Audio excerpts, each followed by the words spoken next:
in the RTA and sort of our uncertainty about what actually is going on, I think it really is incumbent on us to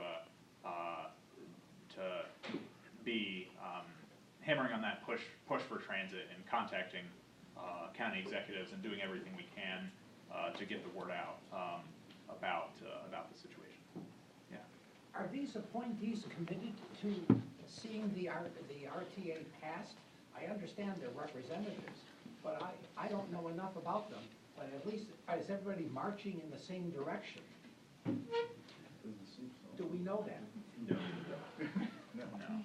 It seems to me that we may have, some of the great push may have to come from within. We're asking a lot of people to do a lot of things, which are obviously unknown because we don't know the shape of the contours of what's going to be proposed. So, but I understand we want to line up our ducks, meaning us. So, but one thing we all are very busy people with a lot of commitments and a lot of projects. And to make this project work, we want to find out whether the leadership is even in favor of this.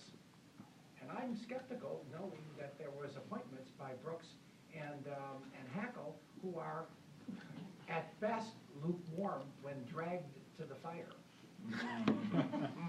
That's a good analogy. Yeah, and I think that's exactly part of what we need to be doing. But Mason, I'll turn it over to you. Yeah. So I'm just going to talk about briefly what we've discussed thus far about how to make this happen. So we've been conceiving of our transit strategy for the next 2 years on 2 tiers. We have our unified regional push to attempt to get some RTA plan back on the ballot in 2018. And then we'll be pushing for a number of local improvements throughout the region on a county-by-county basis.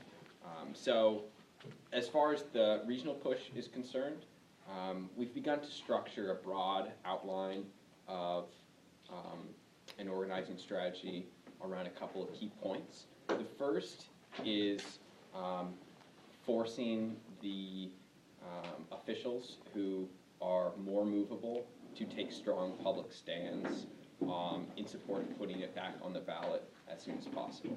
I think Duggan is a really obvious target, given that he, one, ran on improving transit in the region, and two, You can make it an election issue. That would Yes. be, if Duggan doesn't back transit, we're Don't backing vote a for him. different candidate.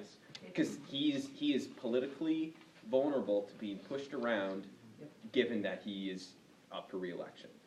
So we would want to be organizing towards forcing him to come out publicly and say, no, we're going to make this happen. You know, over 60% of your constituents voted for this. If you don't want to put it back on the ballot, you're clearly not hearing the voice of the people of Detroit. What about other candidates? Well, I mean, that's another good thing we should be discussing, is, you know, what if we want to back somebody else? You know, it could be, one thing we've talked about just generally regionally is making support for the RTA a political litmus test by which we can disseminate information really easily to broad base of people of, like, this is the marker by which you can see if someone has your interests at heart. So the other people that we should be talking about are Wayne County executive, who is probably going to be totally fine with putting this back on the ballot. That was not a problem before, but we really need to push these people to publicly state that they're willing to. Same with Washington. Part of the reason why it's so essential to make these other some of the big four officials come out and say they want it back on the ballot is part of how Oakland County is positioning itself is in response to this sort of lukewarm disarray among the counties that are more transit supportive. So I was at a SMART board meeting last week in which one of Patterson's lieutenants was saying that, like, they're not going to take a position on the RTA because the RTA doesn't know what it's doing. Like, I mean, doesn't know, like, when they even want to put it back on the ballot. That this lack of certainty and decisiveness from our, from like the south of 8 Mile leadership is a big part of why they can avoid publicly coming out about it. So that's the first step towards backing them into a corner. Next, the next stage would be something similar to what we did this past July and August, where Brooks and Hackle tried to block it from getting on the ballot.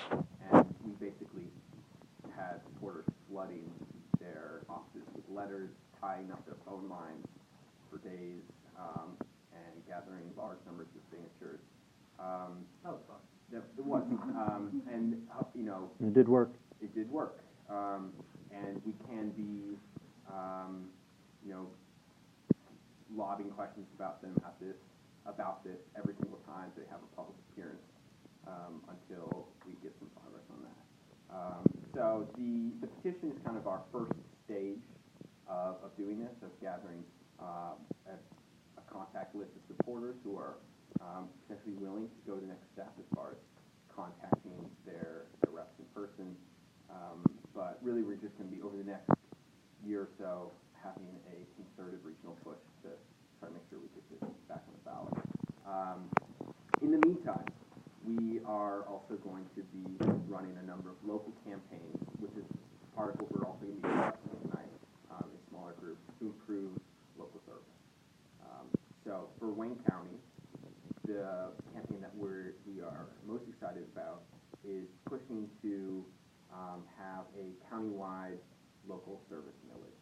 And the way we would probably structure this is have the county commissioners do what Macomb County did and have the entire county opt into the smart millage. And then you would simultaneously bring in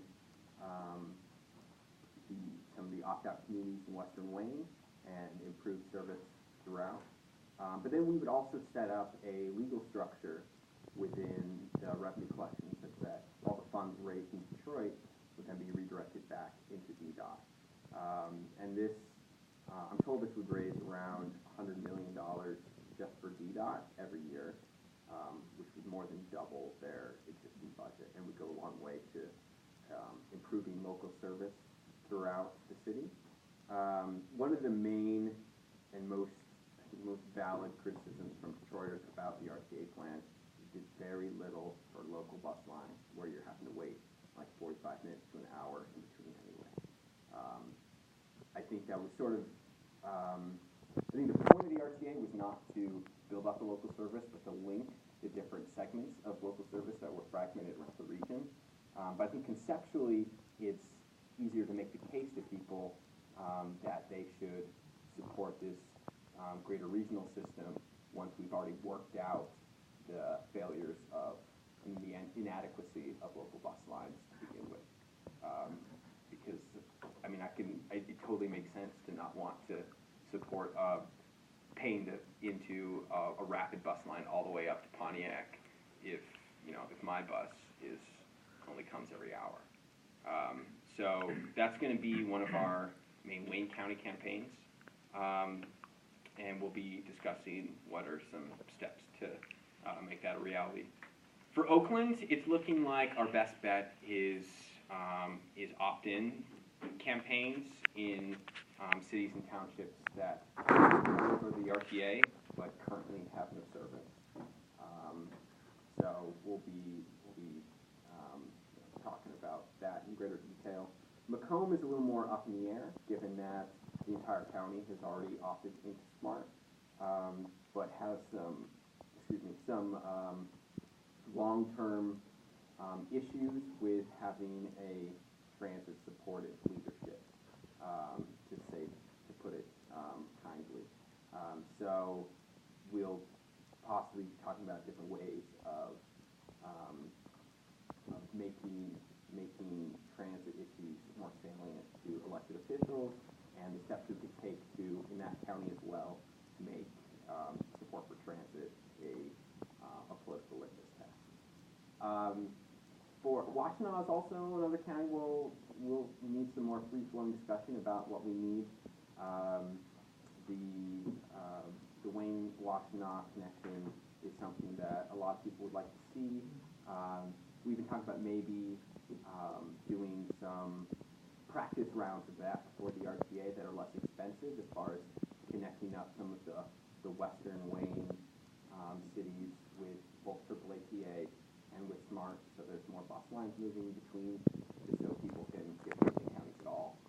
But yeah, so what we're going to do is split up into our county groups to have some more detailed discussions about what this looked like. I've drafted up a list of guiding questions for these conversations so we can